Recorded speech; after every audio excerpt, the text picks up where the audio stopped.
Okay, तो अब हम सर्जरी में 3 टॉपिक्स कवर करेंगे। एक तो सेप्सिस ग्रेडिंग एंड ऑल, और ट्रांसप्लांट एंड बर्न्स। ठीक है, तो सबसे पहले सेप्सिस क्या होता है? ठीक है, सेप्सिस में क्या होता है हमारा, ये SIRS क्या होता है? सबसे पहले सिस्टेमिक इन्फ्लेमेटरी रिस्पॉन्स सिंड्रोम। तो सेप्सिस क्या होता था? SIRS प्लस कोई नॉन फोकाई ऑफ इन्फेक्शन है अगर, या फिर SOFA more than equal to 2 plus non foci of infection, मतलब एक नॉन फोकाई ऑफ इन्फेक्शन होगा और साथ में या तो SIRS या फिर SOFA more than equal to 2 होगा इसमें। ठीक है, एक सेकंड पहले ये चेक कर लूँ कि हाँ ठीक है। फिर उसके बाद अब ये थी ओल्ड क्लासिफिकेशन कि एक होता था सेप्सिस, ये सेप्सिस हो गया। सेप्टिक शॉक क्या होता था कि sepsis leading to hypotension which is not responding to fluids, तो वो शायद सेप्टिक शॉक में चला गया। MODS मल्टी ऑर्गन डिसफंक्शन क्या होता है हमारे पास? ये सीवियर सेप्सिस है, इसमें failure of more than equal to 2 organ system हो गया, तो फिर ऑर्गन्स इन्वॉल्व हो गए, मल्टी ऑर्गन। तो सेप्सिस, सेप्टिक शॉक, MODS। अब न्यू गाइडलाइंस के अकॉर्डिंग क्या होता है? Sepsis is equal to SOFA more than equal to 2 बस। ठीक है, सेप्टिक शॉक जब शॉक है, मतलब IV फ्लूइड्स और वेजोस्पाज्म वगैरह होगा। ठीक है, वेजोप्रेसर मतलब वगैरह देंगे, वेजोप्रेसर देंगे, जिसमें MAP more than equal to 65 और लैक्टेट मोर देन 2 हो। MAP more than equal to 65, lactate more than 2, तो ये न्यू हो गया। देन अब पहले होता, ये क्या चीज़ होती थी पहले? द सेप्सिस 6 कि इसमें क्या करना है? गिव ऑक्सीजन टू कीप मतलब SATS अबव 94% सैचुरेशन, है ना। Take blood cultures, give IV antibiotics and give fluid challenge, measure lactate, measure urine output. ठीक है, लैक्टेट और यूरिन आउटपुट मेजर करेंगे, fluid 2, IV antibiotics 2, blood culture लेंगे और give oxygen. तो 3 चीज़ें हम दे रहे हैं, 3 ले रहे हैं, ऑक्सीजन दे रहे हैं, एंटीबायोटिक्स दे रहे हैं, फ्लूइड्स दे रहे हैं। ले क्या कर रहे हैं? ब्लड कल्चर ले रहे हैं, लैक्टेट देखने मेजर कर रहे हैं और यूरिन आउटपुट देख रहे हैं, तो वो ले रहे हैं। ठीक है, अब SIRS क्या होता है? 2 और मोर ऑफ द फॉलोइंग। ठीक है, कि जैसे वो हो जाए, कोर टेम्परेचर लेस देन 36 या मोर देन 38 हो जाए, heart rate more than 90, respiratory rate more than 20 और PCO2 less than 32, white blood मतलब WBC मोर देन 12,000 या फिर लेस देन 4,000, या और जिसमें 10% बैंड्स होंगे, मतलब इमेच्योर होंगे। ठीक है, सबसे पहले इसको याद करने के लिए SIRS को हमने क्या याद रखना है? White THR। वाइट मतलब WBC या तो नॉर्मल, हमें पता है ना 4,000 से 11,000 होते हैं, तो अगर तो 12,000 से ज़्यादा हो गए, 4,000 से कम हो गए और 10% उसमें से इमेच्योर है। ठीक है, T से क्या है? टेम्परेचर 36 और 38 के बीच में होता है नॉर्मली, 36 से कम हो गया और 38 से ज़्यादा हो गया। H क्या है? हार्ट रेट 90 से बढ़ गया, रेस्पिरेटरी रेट 20 से बढ़ गया। रेस्पिरेटरी रेट को अगर तुमने PCO2 के फॉर्म में बताना है तो 32 से कम हो गया PCO2। तो ये सारा सिस्टेमिक इन्फ्लेमेटरी रिस्पॉन्स सिंड्रोम है। ठीक है, उसके बाद क्यू सोफा स्कोर होता है, सेप्सिस के लिए करते हैं, that is revise trauma score. ठीक है, इसमें रिवाइज ट्रॉमा स्कोर और क्यू सोफा स्कोर में सेम कंपोनेंट होते हैं, इसलिए हम इसको इकट्ठे कर रहे हैं, रिवाइज ट्रॉमा और क्यू सोफा। इसमें हमें याद रखना है गर्बा।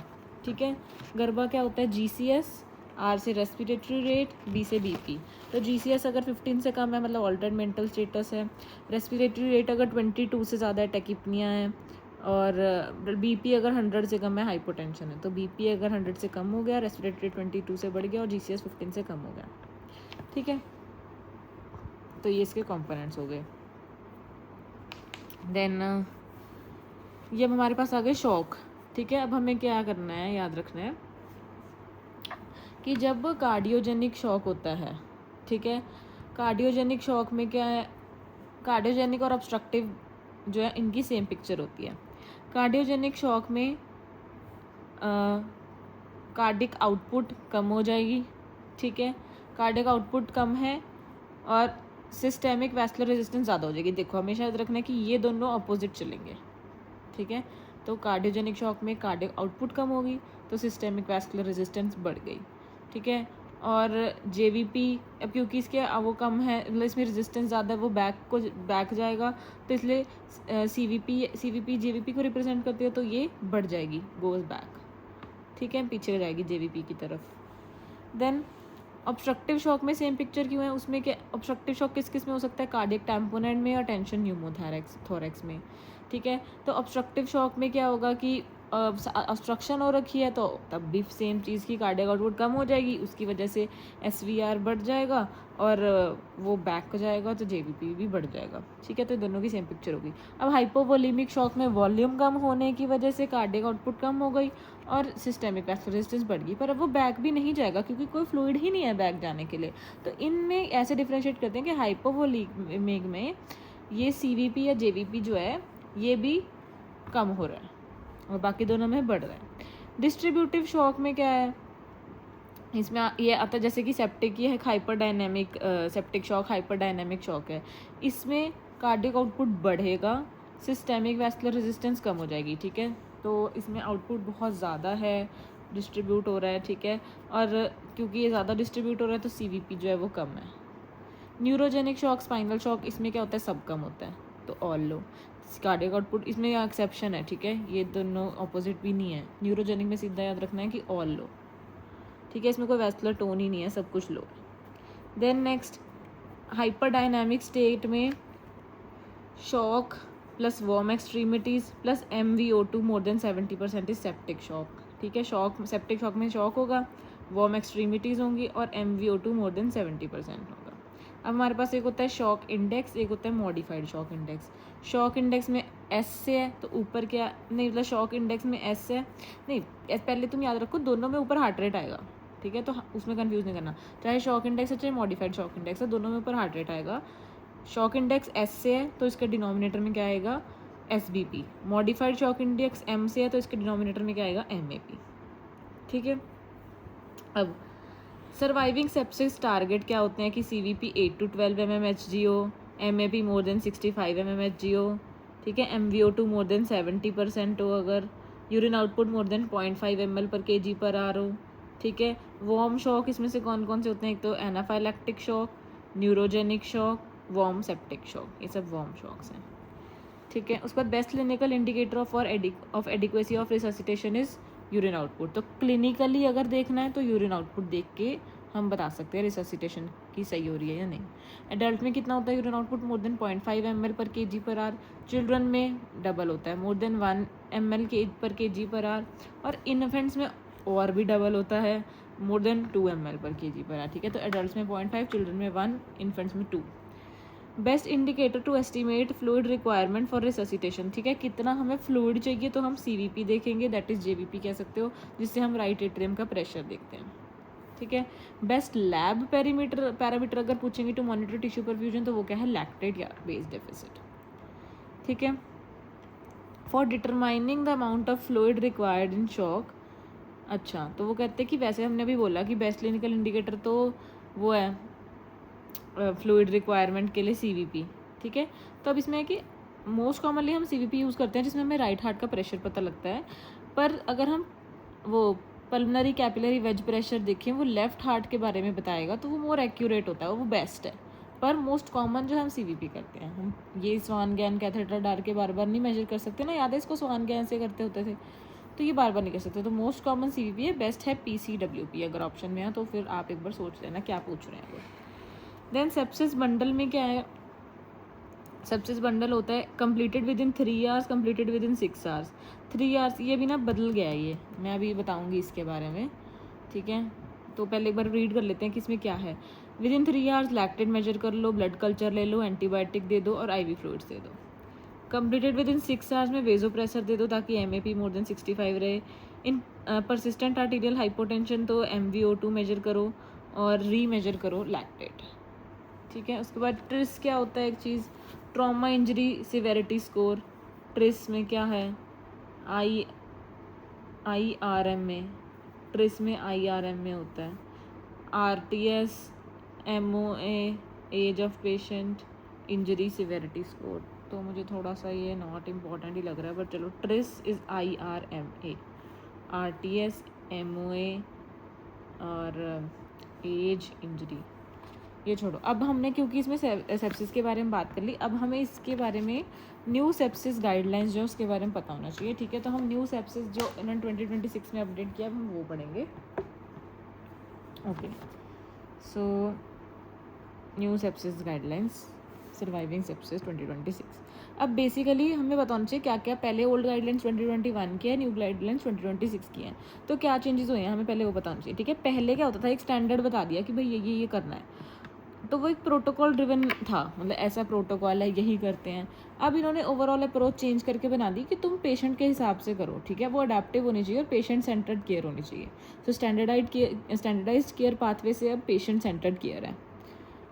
देन पहले क्या हम करते थे, क्यू सोफा, ठीक है। क्यू सोफा जिसमें वही गर्भा भी उन्होंने बताया था, GCS, रेस्पिरेटरी रेट और BP <15, और रेस्पिरेटरी रेट कितना था 22 से ज़्यादा, और BP 100 से कम, है ना। तो यह पहले होता था, उसका अब इतना ज़्यादा वो यूज़ नहीं है। अब इन्होंने नया बना दिए हैं scores, that is news to muse, और अब प्री हॉस्पिटल स्क्रीनिंग इंट्रोड्यूस करी और क्लिनिकल डायग्नोसिस पे ज़्यादा इन्होंने फोकस किया। पहले हम ब्रॉड स्पेक्ट्रम एंटीबायोटिक्स देते थे, अब वो कहते हैं कि तुम थोड़ी सी टारगेटेड एंटीबायोटिक्स दो और फिर उसकी डीएस्केलेशन करो और स्टीवर्डशिप करो। स्टीवर्डशिप मतलब एक एंटीबायोटिक को हीरो बना के बाकी फालतू एंटीबायोटिक्स मत लो। देन नेक्स्ट क्या है कि पहले फिक्स्ड बोलस होता था IV फ्लूइड्स का कि 30 ml पर kg बोलस देना है। अब वो कहते हैं कि इंडिविजुअल के हिसाब से तुम फ्लूइड्स दो, डायनामिक असेसमेंट होनी चाहिए, ठीक है। अर्लियर वेजोप्रेसर्स नॉरएपिनेफ्रिन, जल्दी दे दो थोड़ा नॉरएपिनेफ्रिन। देन पहले स्टैंडर्ड ऑक्सीजन और वेंटिलेशन देते थे, अब वो कह रहे हैं और मेथड्स भी you can use like HFNC, lung protective ventilation, conservative oxygen, जो HFNC का था हाई फ्लो नेजल कैनुला, ये सब चीज़ें भी तुम यूज़ कर सकते हो डायरेक्ट वेंटिलेटर पर डालने से बेटर, ठीक है। और पहले पता नहीं था कुछ चीज़ों के बारे में, जैसे कि अब उन्होंने क्लियरली बता दिया कि विटामिन C देने का कोई रोल नहीं है, इम्यूनोग्लोबुलिन्स फालतू में नहीं देने, ब्लड प्योरीफिकेशन नहीं करनी, रूटीन एंटी फंगल्स नहीं देने जब तक कि स्ट्रॉन्गली मतलब लग ना रहा हो कि हाँ ज़रूरत है, और strong move towards D implementation, ठीक है। और पहले एक्यूट फेज पे फोकस करते थे, अब क्या है कि अर्ली डिटेक्शन है, फिर ICU केयर होगी, फिर उसका फॉलोअप तक भी ध्यान देते हैं। बॉटम लाइन क्या है, 2026 shifts from treat fast to treat smart plus systematic optimisation plus long term outcomes, ठीक है। तो अब ये न्यूज़ स्कोर में क्या हुआ है, गर्भा वाली 3 चीज़ें तो क्यू सोफा में जो थी, GCS, रेस्पिरेटरी रेट, BP, वो है ही है। अब इन्होंने ऐड कर दिया एक तो ऑक्सीजन की सैचुरेशन, ठीक है, कि एयर दे रहे हैं हम उसको कि ऑक्सीजन दे रहे हैं। दूसरा पल्स रेट ऐड कर दिया, फिर तीसरा टेम्परेचर ऐड कर दिया, ठीक है। और कॉन्शियसनेस तो GCS ही हो गया काइंड ऑफ, तो कॉन्शियसनेस ऐड कर दिया सीधा GCS की बजाय। तो अब क्या है कि ये सेंटर में 0 स्कोर होता है, तो इसकी दोनों साइड की गाइडलाइंस बना दी, 1 2 3 1 2 3, कम है कि ज़्यादा है, तो दिस इज़ न्यू स्कोर। तो ये हो गया सैचुरेशन, पल्स, टेम्परेचर, कॉन्शियसनेस, ठीक है, और साथ में वही पुराना रेस्पिरेटरी रेट और SBP सिस्टोलिक ब्लड प्रेशर। फिर इसके अकॉर्डिंग जो भी स्कोर निकलता है, अगर तो स्कोर 0 to 4 है तो उसको वार्ड बेस्ड रिस्पॉन्स देंगे, अगर स्कोर 5 to 6 है तो की थ्रेशोल्ड फॉर अर्जेंट रिस्पॉन्स, अगर 7 से ज़्यादा स्कोर है तो उसे अर्जेंट या इमरजेंसी रिस्पॉन्स देंगे। ये हो गया न्यूज़। म्यूज़ क्या होता है, फुल फॉर्म क्या होता है, सबसे पहले मॉडिफाइड अर्ली वार्निंग सिस्टम, ठीक है। तो ये वार्निंग सिस्टम है और मॉडिफाइड है, इसमें हमने वो सब चीज़ें देने के अलावा क्या कर रहा है, मेन जो बात इसमें चेंज हुई है मॉडिफाइड में, इन्होंने यूरिन आउटपुट बोला है कि आर्ली मेजर करो फॉर 24 आवर्स, तो आर्ली यूरिन आउटपुट लिखनी है फॉर 24 आवर्स, ठीक है। तो न्यूज़ टू म्यूज़ ये सब चीज़ें हैं। उसके अलावा initial resuscitation first hour bundle में, अब ये पहले इन्होंने बोला था ना 3 आर 6 आर, अब कह रहे हैं फर्स्ट आर में, गोल्डन आर फर्स्ट आर जो है बेसिकली, उसके अंदर तुमने क्या करना है, मेजर लैक्टेट 1 घंटे के अंदर या फिर कैपिलरी रिफिल टाइम, ठीक है। Obtain blood culture before antibiotics, फिर start broad spectrum antibiotics immediately, begin fluid resuscitation, start vasopressors. तो वेजोप्रेसर जो इसमें आ रहे थे वो भी उठा के इसमें डाल दिए कि भाई जल्दी जल्दी तुम वेजोप्रेसर भी दे दो, ठीक है। उसके बाद antibiotics within 1 hour, septic shock with less than, मतलब अगर सेप्टिक शॉक में मतलब शॉक नहीं है सिर्फ सेप्सिस है तो चलो 3 आवर्स तक एंटीबायोटिक दे सकते हैं। जैसे start empirical broad spectrum early, daily reassessment और डीएस्केलेट करते रहो एंटीबायोटिक्स को धीरे धीरे, short course preferred then when source control is achieved. Procalcitonin हम चेक करते हैं टू डिसाइड कि कब एंटीबायोटिक स्टॉप करनी है, तो स्टॉप करने के लिए हम क्या चेक करते हैं, प्रोकैल्सिटोनिन, ये पता होना चाहिए। अब बीटा लैक्टम्स जैसे मान लो दे रहे हैं, एक एंटीबायोटिक को हमने हीरो बना दिया, उसकी हम ज़्यादा लोडिंग डोज देखिए क्या क्या होते हैं, इनकी टाइम डिपेंडेंट किलिंग होती है। फ्लूइड थेरेपी में इनिशियली बैलेंस क्रिस्टलॉइड ही प्रेफर्ड है, Ringer lactate over the normal saline. ठीक है, तो रिंगर लैक्टेट प्रेजेंट है, सजेस्टेड डोज अभी तो बोलस की काइंड ऑफ वही है कि 30 ml पर kg दो, रिंगर लैक्टेट प्रेजेंट। पर चलो तुम पेशेंट के हिसाब से डायनामिकली देखोगे। Avoid fluid overload, frequent reassessment करो, बार बार डायनामिक मार्कर्स प्रेफर्ड। ठीक है, सब में रिंगर लैक्टेट दे रहे हैं, एक्सेप्शन है एक, that is traumatic brain injury अगर है तो नॉर्मल सेलाइन देंगे। ठीक है, उसके बाद डायनामिक फ्लूइड रिस्पॉन्सिवनेस में passive leg raise, stroke volume changes, ये सब देखेंगे। फिक्स्ड बोलस की जगह गाइडेड रिससिटेशन करेंगे। एल्ब्यूमिन कब देंगे, जब लार्ज क्रिस्टलॉइड की रिक्वायरमेंट है या सिरोसिस है, एल्ब्यूमिन देंगे। एल्ब्यूमिन भी ट्रॉमेटिक ब्रेन इंजरी में नहीं देना, ट्रॉमेटिक ब्रेन इंजरी में ना ही एल्ब्यूमिन देना है, ना ही रिंगर लैक्टेट देना है, उसमें हमने NS देना है। ठीक है, उसके बाद हीमोडायनामिक सपोर्ट में क्या टारगेट्स हैं कि हमारा टारगेट होता है कि MAP more than equal to 65 mmHg हो, एल्डरली में 60 to 65 चल जाएगा। ठीक है, वेजोप्रेसर देते हैं फिर हम उसके लिए फर्स्ट लाइन नॉरएपिनेफ्रिन, तो हमेशा याद रखना है फर्स्ट लाइन तो नॉरएपिनेफ्रिन है। नहीं फ़र्क पड़ता तो ऐड कर दो वेजोप्रेसिन और मतलब ADH एपिनेफ्रिन। अगर वो है और भी अभी भी नहीं रिस्पॉन्डिंग कर रहा तो स्टेरॉइड्स दे दो, हाइड्रोकॉर्टिसोन। पर डोपामिन नहीं देना, डोपामिन से एरिथमिया हो जाएगा, तो डोपामिन तो अपने उससे निकाल ही दो, नॉरएपिनेफ्रिन नहीं तो फिर वेजोप्रेसर, एपिनेफ्रिन और उसके बाद hydrocortisone. Oxygen ventilation, conservative oxygen strategies दे सकते हो। अगर ARDS है तो हमें पता है हम low tidal volume, prone position ये सब करते हैं, ये सब नहीं देना। Vitamin C, thiamine, steroids, IVIG नहीं करना, ब्लड प्योरीफिकेशन ये सब फालतू चीज़ें नहीं करनी है। Early and Tyrol feeding start कर दो within 24 to 48 hours. Avoid early parental nutrition. RBC transfusion जो है वो हमने देना है। टारगेट मतलब बेसिकली थ्रेशोल्ड है अगर हमारा हीमोग्लोबिन 7 हो, ये मैंने उल्टा लिख दिया but okay. Glucose target less than 180।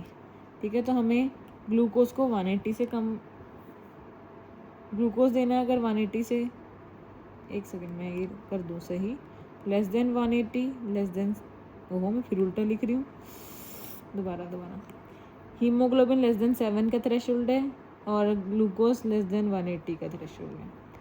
ठीक है, फिर उसके बाद ये तो चीज़ें हम कर ही चुके हैं कि हमने 1 आवर के अंदर लैक्टेट मेजर करना है, ये सब करना है। ठीक है, अगर तो शॉक प्रेजेंट है तो हमने विदिन 1 आवर एंटीमाइक्रोबियल्स दे देने हैं। ठीक है, अगर शॉक एब्सेंट है और सेप्सिस पॉसिबल है तो हम विदिन 3 आवर्स भी दे सकते हैं।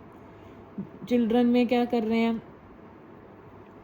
चिल्ड्रन में 30 की जगह तुम पहले 10 to 20 ml का बोलस दो। ठीक है, बैलेंस बफर्ड क्रिस्टलॉइड। चिल्ड्रन में सीधा 30 का बोलस नहीं देना, 10 to 20 का बोलस देना। कंटिन्यूस रीअसेसमेंट करनी है फिर उनकी, और फिर उसके बाद देख लेना कि स्टार्ट करना है अगर नॉरएपिनेफ्रिन। ठीक है, अब एक बार ये वो देख लेते हैं इसकी समरी। ठीक है, तो क्या हो रहा है, शॉक में antibiotics less than equal to 1 hour है। अगर नहीं है शॉक तो फिर हम उसको less than equal to 3 hours में दे सकते हैं। Avoid reflex antibiotics, think before giving, start broad spectrum and deescalate daily. Beta lactams देंगे क्योंकि वो टाइम डिपेंडेंट किलिंग होती है उनकी, loading dose plus prolonged infusion. Fluids और परफ्यूजन में क्या है, बैलेंस क्रिस्टलॉइड्स प्रेफर करते हैं, रिंगर लैक्टेट हमें पता है कि वो ट्रॉमेटिक ब्रेन इंजरी में नॉर्मल सेलाइन है। इनिशियली 30 ml पर kg दो, फिर उसको रीअसेस करो। एल्ब्यूमिन सिर्फ सिलेक्टिव यूज़ के लिए, अगर बहुत ज़्यादा क्रिस्टलॉइड चाहिए ये भी TBI में नहीं देंगे। SS perfusion not just BP, तो परफ्यूजन देखने के लिए हम लैक्टेट मेजर करते रहो, कैपिलरी रीफिल टाइम मेजर करते रहो। कैपिलरी रीफिल टाइम में एक की बेड साइड मार्कर है, do not chase lactate blindly. ठीक है, क्यू सोफा से जो गरबा था अब क्या हो गया हमारे पास, न्यूज़ टू म्यूज़ में यूरिन आउटपुट है, बाकी सब में टेम्परेचर, सैचुरेशन, पल्स रेट ये सब आ गया है। हीमोडायनामिक्स में और क्या हुआ है कि फर्स्ट लाइन नॉरएपिनेफ्रिन ही होता है, फिर तुम वेजोप्रेसिन और एपिनेफ्रिन ऐड कर सकते हो। Start vasopressors early. ठीक है, target MAP more than equal to 65 होता है, एल्डरली में 60 to 65 mmHg होता है। स्टेरॉइड तब देना है सिर्फ और सिर्फ जब रिफ्रैक्टरी है। बाइकार्बोनेट ओनली जब एसिडोसिस है तब देना है। Avoid routine vitamin C, IVIG, unnecessary adjuncts, फालतू चीज़ें नहीं करनी। स्टीवर्डशिप की एक एंटीबायोटिक को हीरो बना के तुम अपना करो। प्रोकैल्सिटोनिन बताएगा कि कब हमने एंटीबायोटिक्स को स्टॉप करना है। एंटी फंगल्स तब तक नहीं देने जब तक कोई स्ट्रॉन्ग सस्पिशन ना हो।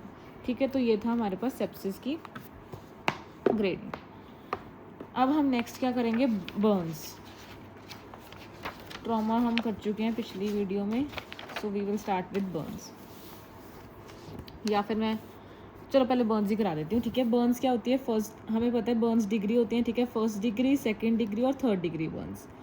Second degree can be superficial और डीप। तो क्या है, 3 डिग्रीज हैं, first degree, second degree, third degree. Second degree में सुपरफिशियल और डीप दो तरह के होते हैं।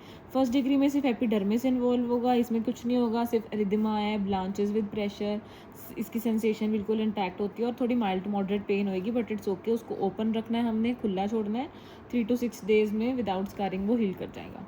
सेकंड डिग्री बर्न क्या होता है, जो सुपरफिशियल होता है। अब इसमें एपिडर्मिस के साथ साथ सुपरफिशियल डर्मिस इन्वॉल्व हो गया। इसमें स्किन अपेंडेजेस इंटैक्ट हैं, सिर्फ सुपरफिशियल डर्मिस आई है थोड़ी सी, तो इसकी वजह से एरिथमा के साथ ब्लिस्टर्स भी आएंगे, ठीक है। मॉइस्ट ब्लांचेस विद प्रेशर, इंटैक्ट होगी हमारी सेंसेशन, तो इसीलिए अब बहुत, क्योंकि सेंसेशन इंटैक्ट है तो सीवियर पेन होएगी। तो बेसिकली लगता है कि हाँ भाई डीप में चीज़ें होंगी, पर याद रखना सुपरफिशियल में ही ब्लिस्टर्स आ रहे हैं, सुपरफिशियल में ही सीवियर पेन हो रही है। उसके बाद तो फिर नर्व्स ही चलेगी ना, तो वो पेन ही नहीं महसूस होएगी। इसमें सीवियर पेन है। 1 to 3 वीक्स विदाउट स्कारिंग, इसमें फिर हम 1 to 3 वीक्स में ही हील कर जाएगा, इसमें भी स्कारिंग नहीं होगा। इसमें हम ड्रेसिंग कौन सी करेंगे, पैराफिन ड्रेसिंग, क्योंकि पेनफुल है तो फिर ये उसके साथ लगती नहीं है स्किन के साथ, तो पैराफिन ड्रेसिंग। देन इसके बाद सेकेंड डिग्री में आ गया नेक्स्ट डीप। डीप में क्या आता है, एपिडर्मिस के साथ most of the dermis involve हो जाती है और स्किन अपेंडेजेस भी डिस्ट्रॉय हो जाते हैं। तो अब ये दिमानी है, अब ये वाइट, ड्राई, वैक्सी और ब्लांचिंग भी कम हो गया, तो कैपिलराइजेशन भी कम होगा, तो वाइट कलर की होगी ये, क्योंकि इसके अंदर सेंसेशन डिक्रीज होगी, तो फिर ये लेस पेनफुल है as compare to superficial. So this concept is important. More than 3 weeks में ये हील होगा।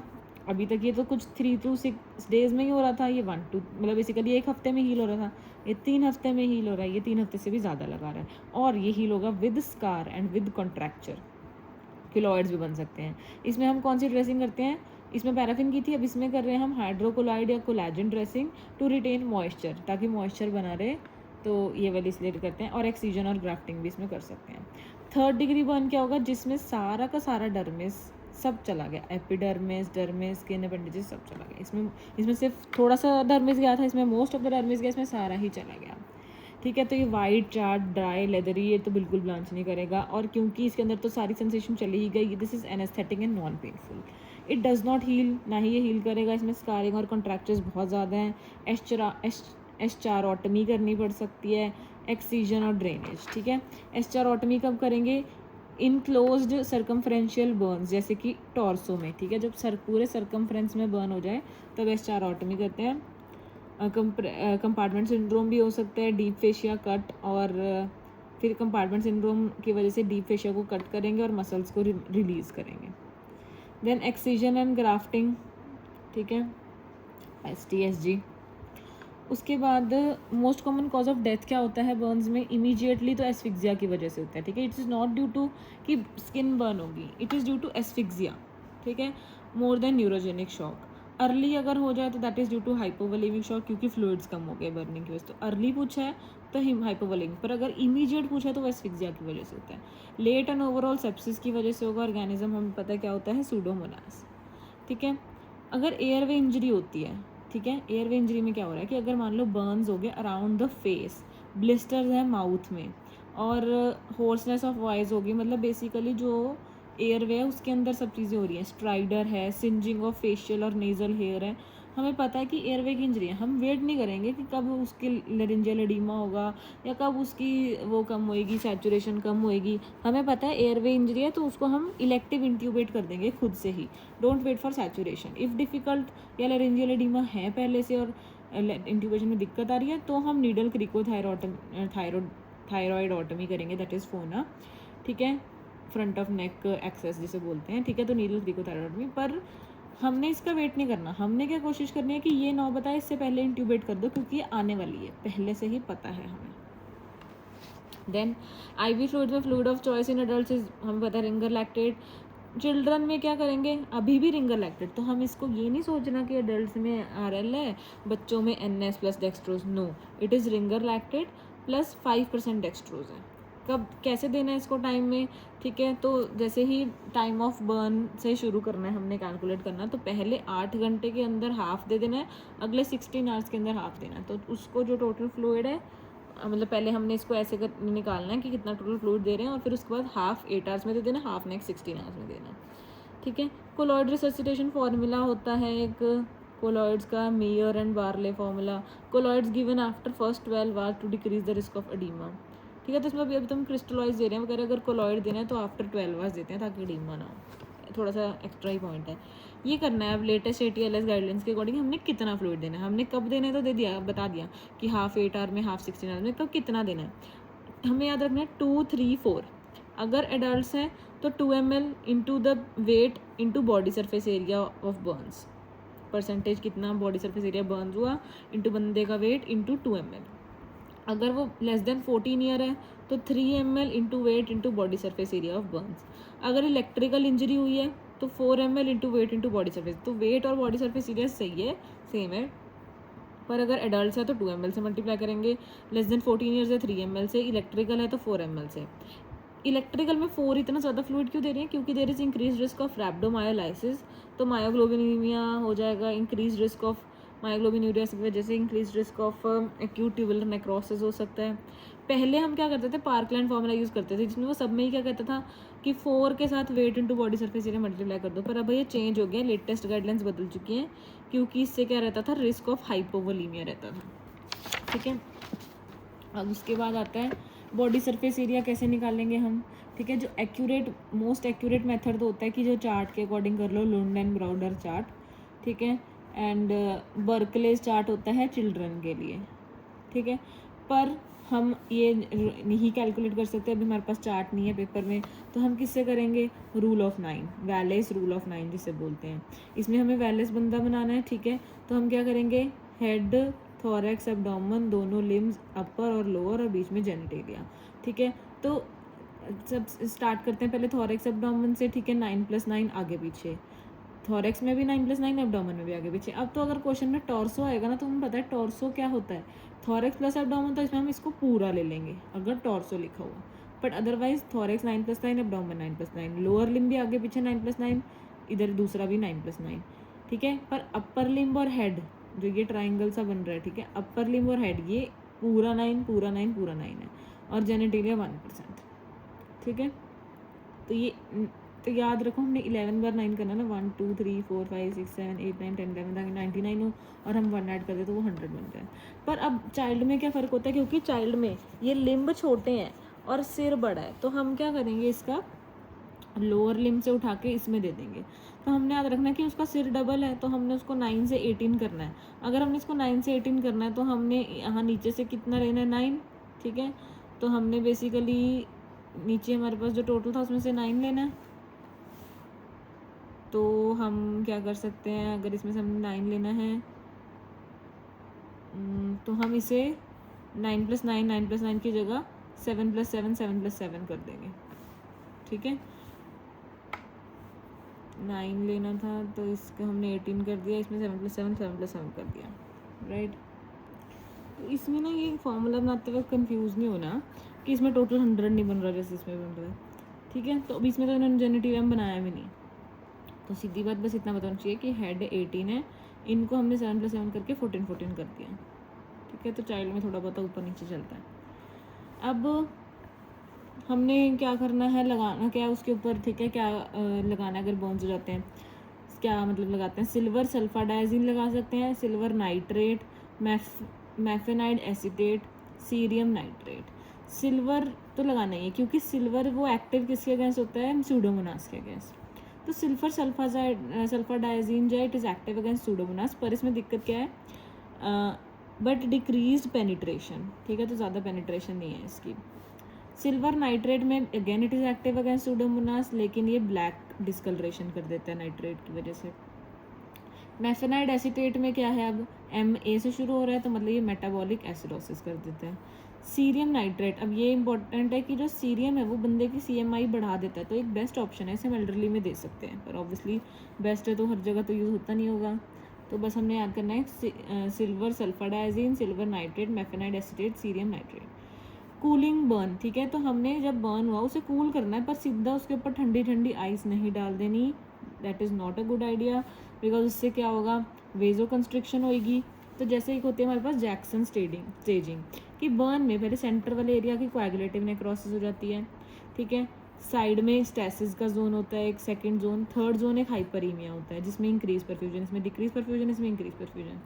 क्योंकि स्टेसिस वाले जोन को भी बचाया जा सकता है, इसमें परफ्यूजन कम हुई है सिर्फ।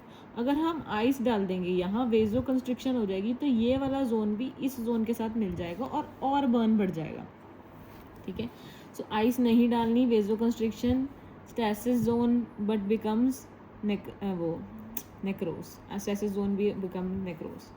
It is effective cooling effective up to 1 hour, ideal temperature 15 degree Celsius करना। नॉर्मल वाटर से ही धोना है तुमने, इतना मत सोचो कि उसको आइस डाल देनी है, नॉर्मल वाटर यूज़ करना है। उसके बाद बर्न सेंटर रेफरल, ठीक है। इसे हम बर्न सेंटर रेफरल मतलब हाई रिस्क बर्न कौन से होते हैं, जैसे कि जो भी बर्न चिल्ड्रन है, ठीक है, तो चिल्ड्रन ऑब्वियसली हाई रिस्क होगी। Any burn more than 10% total body surface area, any full thickness burn, burns to hands, face, feet and perineum, जो भी क्रिटिकल एरियाज पे बर्न हो गया। एनी इलेक्ट्रिकल और केमिकल बर्न, ठीक है।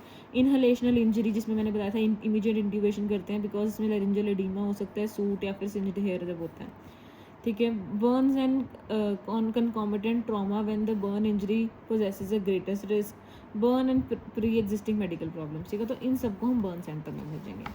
नेक्स्ट इज फ्रॉस्ट बाइट, जो कि है उल्टा ऑफ बर्न, कि अब एक्स्ट्रा ठंड हो गई जी, ठीक है, फ्रॉस्ट बाइट कूलिंग होगी अप्रॉक्सीमेटली। फिर हम इसको फटाफट से रीवॉर्म करेंगे। पहले मैंने इसमें लिखा था ग्रेजुअल रीवॉर्मिंग, अब चेंज हो गया ये पॉइंट, ठीक है। तो ये चेंज करेगा अपने नोट्स में कि इसको रैपिड रीवॉर्मिंग ही करेंगे, ठीक है। फटाफट से उसको गर्म करना है हमने 40 to 42 डिग्री सेल्सियस तक, अराउंड 40 ही ले लो, ठीक है। फिर उसके बाद एक होती है हमारे पास grading of severity of frostbite after rewarming, ठीक है। तो पहले रीवॉर्मिंग जब कर लिया, अगर तो अब एब्सेंस ऑफ साइनोसिस है, तो मतलब ये बेसिकली ये ग्रेडिंग हम क्यों कर रहे हैं, ताकि पता चल जाए एम्पुटेशन का रिस्क है। अगर तो बिल्कुल भी साइनोसिस नहीं है, ठीक है, तो ये ग्रेड 1 है और इसमें कोई रिस्क ऑफ एम्पुटेशन नहीं है, कोई बोन कुछ एम्पुटेशन कुछ नहीं होगा। अगर तो साइनोसिस है ऑन द डिस्टल फैलिंग्स, ठीक है, लास्ट में डिस्टल फैलिंग्स पे साइनोसिस रहेगी, दिस इज ग्रेड 2, इसमें मॉडरेट रिस्क ऑफ एम्पुटेशन रहता है, ठीक है। So no risk, moderate risk. फिर अगर साइनोसिस हो गया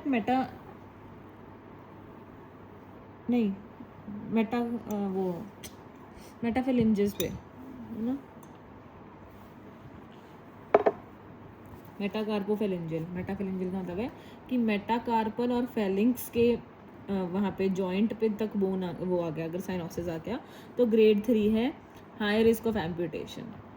देन अगर साइनोसिस है प्रॉक्सिमल टू और पास आ गया कि मेटाकार्पोफेलिंजियल जॉइंट के भी आगे आ गया, तो फिर तो वो ग्रेड 4 है, तो ये रिस्क ऑफ एम्पुटेशन 100% है कि एम्पुटेट करना ही पड़ेगा। So grade 1, grade 2, grade 3, grade 4, no amputation, moderate risk, high risk, 100% risk, ठीक है। एब्सेंस ऑफ साइनोसिस सिर्फ डिस्टल फैलिंग्स पे, मेटाकार्पोफेरिंजियल जॉइंट तक और उसके भी प्रॉक्सिमल। तो this is the grading, this was all about burns. अब हमारा एक पेज रह गया करना, दैट इज ट्रांसप्लांट, ठीक है। सो अब हम करेंगे ट्रांसप्लांट सर्जरी। इसमें बेसिकली रीनल और लिवर ट्रांसप्लांट करना है। ट्रांसप्लांट सर्जरी में सबसे पहले एक सोल्यूशन हम यूज़ करते हैं उसको डालने के लिए, जो ऑर्गन है वो क्या होता है, यूडब्ल्यू सोल्यूशन, यूनिवर्सिटी ऑफ कुछ सोल्यूशन है, बस सीधा याद रखो यूडब्ल्यू सोल्यूशन। उसमें क्या क्या होता है, एक तो है एडिनोसिन जो कि एनर्जी का सोर्स होगा, एलोप्यूरिनॉल और ग्लूटाथायोन ये एंटीऑक्सीडेंट्स होंगे, लैक्टोबायोनेट और हाइड्रोक्सी इथाइल स्टार्च HES ये एडिमा को रिड्यूस करेंगे, ठीक है। तो एडिनोसिन एनर्जी का सोर्स होता है, एलोप्यूरिनॉल और ग्लूटाथायोन एंटीऑक्सीडेंट्स हैं, लैक्टोबायोनेट और हाइड्रोक्सी इथाइल स्टार्च रिड्यूस करता है एडिमा को, ठीक है। तो ये सारे UW सोल्यूशन है। वार्म इस्कीमिया टाइम और कोल्ड इस्कीमिया टाइम क्या है। वार्म इस्कीमिया टाइम वो होता है कि अभी बंदे के उससे पहले वार्म आएगा फिर कोल्ड आएगा, ऐसे याद रखो, ठीक है। बंदे के से तुमने डोनर से मतलब ऑर्गन निकाला, जैसे लिवर निकाला, उसको UW सोल्यूशन में डालने से पहले तक का टाइम है वो कितना होना चाहिए, 30 मिनट्स। 30 मिनट्स के अंदर तुम उसको UW सोल्यूशन में डाल दो। Time after devascularisation before it is cooled, ठीक है। तो इसमें तो हम कूल करने के लिए डाल रहे हैं ना, तो वो कहते हैं डिवैस्कुलराइजेशन करने से ही टाइम स्टार्ट हो जाएगा, उसके बाद तुमने उसको UW सोल्यूशन में ASA पे डाल दिया। अब उस पर कोल्ड इस्कीमिया टाइम क्या है कि भाई इससे निकाल के तुम अगले बंदे में डाल रहे हो, ठीक है। तो time the organ can be preserved in cold preservation solution, तो इस सोल्यूशन के अंदर तुम कितने टाइम तक रख सकते हो, ये सोल्यूशन बहुत देर तक नहीं इसको चलाता। मिनिमम टाइम होता है हार्ट के लिए, हार्ट ट्रांसप्लांट के लिए, that is 3 to 6 hours. Then lung के लिए मैक्सिमम टाइम किडनी के लिए होता है कि किडनी को तुम 24 to 36 आवर्स भी इसमें रख सकते हो, ठीक है। देन उसके बाद क्या होता है, रीनल ट्रांसप्लांट, ठीक है, मोस्ट कॉमन इंडिकेशन एडल्ट्स में कब होती है, जब diabetic nephropathy, most of the kidney failure patients वो डायबिटीज़ की वजह से आते हैं वहाँ पे, ठीक है, so diabetic nephropathy. Most common indication in child क्या होता है, glomerulonephritis. Side left kidney along with left renal vein, ठीक है, तो ये साइड क्या होगी, left side, left kidney along with left renal vein. Planned in right iliac fossa extra peritoneal, that is heterotopic graft. तो इसे हम वहीं पर रख देते हैं, कहाँ पे ट्रांसप्लांट करेंगे, राइट इलियक फोसा में, ठीक है, लेफ्ट साइड की किडनी राइट इलियक फोसा में एक्स्ट्रा पेरिटोनियल रखेंगे। Most common infection 3 to 6 months में कौन सी होती है, साइटोमेगालोवायरस। मोस्ट कॉमन मेलिग्नेंसी का चांस कौन सा होगा, squamous cell carcinoma of skin की, ठीक है। और पोस्ट ट्रांसप्लांट लिम्फोप्रोलिफरेटिव डिसऑर्डर में ईबीवी हो सकता है, क्या क्या हो सकता है, सीएमवी इन्फेक्शन, ठीक है, malignancy, squamous cell of skin, PTLD, EBV. Graft dysfunction किसको बोलते हैं, जब मोर देन 10% क्रिएट वैल्यू हो जाए फ्रॉम द बेस लाइन, तो उसे हम बोलते हैं कि ग्राफ्ट डिसफंक्शन हो गया, ठीक है। अब हम इसको एनास्टोमोस कैसे करते हैं, हमने दो चीज़ें समझनी है। ये डिपेंड करता है कि कैडेवर से किडनी ली कि तुमने लाइव बंदे से किडनी ली। सबसे पहले हम बात करते हैं, अगर हमने कैडेवर से किडनी ली तो हम रीनल वेन को कैसे करेंगे और रीनल आर्टरी को कैसे करेंगे। जो रीनल वेन है उसको तो हम एक्सटर्नल इलियक वेन और या फिर कॉमन इलियक वेन के साथ एनास्टोमोस कर देंगे, ठीक है, जिसको हम बोलते हैं एंड टू साइड एनास्टोमोसिस, ठीक है। और अगर तो कैडेवर है तो उसमें भी रीनल आर्टरी के साथ भी सेम होएगा, एक्सटर्नल इलियक आर्टरी और कॉमन इलियक आर्टरी के साथ एनास्टोमोस कर देंगे, end to side anastomosis cadaver. तो कैडेवर में तो दोनों ही सेम है, वेन में तो यही करते हैं और इसमें भी सेम ही कर दो, ई सी एंड टू साइड, ठीक है। अब अगर तो रीनल आर्टरी है तो फिर मतलब बेसिकली लाइव डोनर में रीनल आर्टरी का अलग केस होगा। लाइव डोनर जो है अगर, तो उसमें हम रीनल आर्टरी की एंड टू एंड एनास्टोमोसिस करेंगे इंटरनल इलियक आर्टरी के साथ, ठीक है। तो इसमें सिर्फ लाइव में फ़र्क है, इंटरनल इलियक आर्टरी, बाकी कैडेवर में तो दोनों सेम ही है, ई सी ई एस, ठीक है। उसके बाद कॉन्ट्राइंडिकेशंस क्या है रीनल ट्रांसप्लांट की, ये थोड़ी बेसिक्स ही हैं, बस एक बार रीड कर लेते हैं कि कोई अगर अनट्रीटेड मेलिग्नेंसी, एक्टिव इन्फेक्शन है, अनट्रीटेड HIV एड्स है, any condition with life expectancy less than 2 years है, फिर क्यों करना ऑपरेशन, ठीक है। Malignant melanoma with previous 5 years, ठीक है, तो मेलिग्नेंट मेलानोमा में बिल्कुल नहीं करते। और रिलेटिव कॉन्ट्राइंडिकेशन है कि साथ में बंदे को पहले ही इतनी कोमॉर्बिडिटीज़ हैं, अगर diabetes, age more than 65, obesity, HBV HCV, कोई प्रीवियस मेलिग्नेंसी है, तो इन चीज़ों में फिर नहीं करते। एक और चीज़ करनी है हमने, ट्रांसप्लांट सर्जरी में एक होता है हमारे पास मैस्ट्रिस्ट क्लासिफिकेशन। मैस्ट्रिस्ट क्लासिफिकेशन में क्या होता है, मैस्ट्रिस्ट ने 1 2 3 4 5 स्टेजेस दे दी, और इसको हमने कैसे याद रखना है, ड्रैक्यूला से, ठीक है। सबसे पहले डिपेंड होता है कि death of the presentation of death कैसे हुई, कि उसमें से हम ले सकते हैं कैसा ऑर्गन क्या है। तो उसमें सबसे पहले ड्रैक्यूला में क्या होगा, डेथ ऑन अराइवल, आर से है अनसक्सेसफुल, अगर रिससिटेशन रही तो डेथ और अराइवल भी हमारे हाथ में नहीं, अनकंट्रोल्ड है। अनसक्सेसफुल रिससिटेशन अगेन अनकंट्रोल्ड है। एंटीसिपेटेड कार्डियक डेथ है, अगर हमें पहले ही पता है तो हम उसे कंट्रोल कर सकते हैं।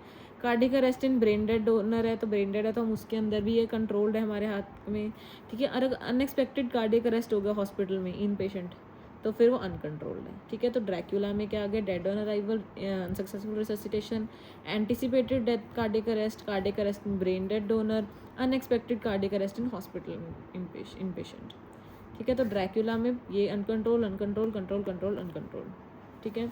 इसमें कुछ याद करने का था नहीं, इसमें तो दिमाग ही लगा लो, simple. Then next last topic क्या है, लिवर ट्रांसप्लांट। लिवर ट्रांसप्लांट की मोस्ट कॉमन इंडिकेशन एडल्ट्स में क्या होता है, सिरोसिस। और सिरोसिस क्यों हुआ, most common HCV more than alcohol, ठीक है। तो अल्कोहल मोस्ट कॉमन नहीं है, HCV मोस्ट कॉमन है सिरोसिस के लिए। चाइल्ड में extra hepatic biliary atresia. Types of liver transplant अब कई तरह का होता है, स्प्लिट, हॉल्ट, अपोल्ट, डोमिनो और ऑर्थोटोपिक। स्प्लिट में क्या होता है कि तुमने एक लीवर लिया, उसे स्प्लिट कर दो, उसका जो छोटा वाला पार्ट है वो तुम चाइल्ड में डाल दो और एडल्ट में डाल दो। तो बेसिकली लीवर दो बंदों को दे दिया उन्होंने, लिवर टू बोथ है चाइल्ड एंड एडल्ट। छोटा वाला पार्ट चाइल्ड को दे दिया, बड़ा वाला एडल्ट को दे दिया, तो स्प्लिट करके उसको 2 पार्ट्स में दे दिया। हॉल्ट क्या होता है, heterotrophic auxiliary liver transplant, metabolic, ठीक है। तो इसमें क्या होता है हेट्रोटोपिक ऑक्सिलरी, इसका मतलब है कि ये पुराना लिवर नॉर्मली पड़ा हुआ है, उसके साथ तुमने एक एक्स्ट्रा लिवर थोड़ा सा वहीं पे ऐड कर दिया, ठीक है। तो अपोल्ट क्या होता है, ऑक्सिलरी पार्शियल ऑर्थोटोपिक लिवर ट्रांसप्लांट, कि भाई पार्शियल लिवर को थोड़ा सा हाफ मतलब ऑफ द नेटिव लिवर के साथ पार्शियल वाला लगा दिया। ये हम कब करते हैं, अपोल्ट जब हमारे पास रिवर्सिबल कॉजेज होते हैं, रिवर्सिबल मेटाबॉलिक कॉजेज, जैसे कि अपोल्ट is use for mushroom poisoning, PCM toxicity, ठीक है। 2 कॉजेज क्या हैं इसके, मशरूम पॉइजनिंग और PCM toxicity. Then domino liver transplant क्या है, डोमिनो वाला तो मेपल सिरप वो वाले में, एमएसयूडी, एमाइलॉइड या विल्सन में करते हैं हम, ठीक है। देन डोमिनो वाले का मतलब क्या होता है कि तुम्हारे पास जो लिवर है वो उस बंदे की बॉडी में काम नहीं कर रहा, पर अगर तुम उसकी बॉडी से निकाल दोगे तो दूसरे बंदे की बॉडी में काम कर जाएगा, तो वो ये है डोमिनो वाला, ठीक है। किसी को डोमिनो पसंद नहीं है तो वो नहीं खाएगा, दूसरा वाला बंदा खा लेगा उसको मज़े से। तो एमएसयूडी, अमाइलॉइड, विल्सन। ऑर्थोटोपिक लिवर ट्रांसप्लांट का सीक्वेंस क्या है, सबसे पहले आई साइज़ के हिसाब से, ठीक है। सबसे पहले आईवीसी, वो भी पहले सुप्रा हिपैटिक, फिर इंफ्रा हिपैटिक, फिर उसके बाद followed by portal vein, followed by hepatic artery, followed by common bile duct, ठीक है। तो ये सीक्वेंस है। तो दिस वॉज, इसकी भी कॉन्ट्राइंडिकेशंस कर लेते हैं, एब्सोल्यूट और रिलेटिव। वैसे तो वही है, बेसिक ही है कि अनकंट्रोल सेप्सिस है तो नहीं करेंगे, एक्टिव अल्कोहल सब्सटेंस अब्यूज़ करता है अभी बंदा, उसने बाद में भी अपना लिवर ख़राब ही करना है तो नहीं करेंगे, ठीक है। जो भी, और ऊपर से वो मेडिकल थेरेपी पे भी नॉन एडहेरेंट है। एडवांस एडवांस कार्डियक और पल्मोनरी डिजीज़ है उसको कोई, या एक्स्ट्रा हिपैटिक मेलिग्नेंसी है तो नहीं करेंगे। तो एक्स्ट्रा हिपैटिक मेलिग्नेंसी में उसका लिवर ट्रांसप्लांट नहीं करते, पर एक कंडीशन है कि अगर कोलोरेक्टल कैंसर है तो वो कॉन्ट्राइंडिकेशन नहीं है, फिर तुम कर सकते हो उसका लिवर ट्रांसप्लांट। रिलेटिव और भी कि मल्टी ऑर्गन फेलियर है, अगर उसे कोई एक्टिव इन्फेक्शन है, एडवांस एज है, एक्सटेंसिव कोमॉर्बिडिटीज़ हैं उसके साथ में, मेडिकेशन रेजिस्टेंट HBV सिरोसिस हो रखा है, फिर नहीं करेंगे। So this was about transplant surgery.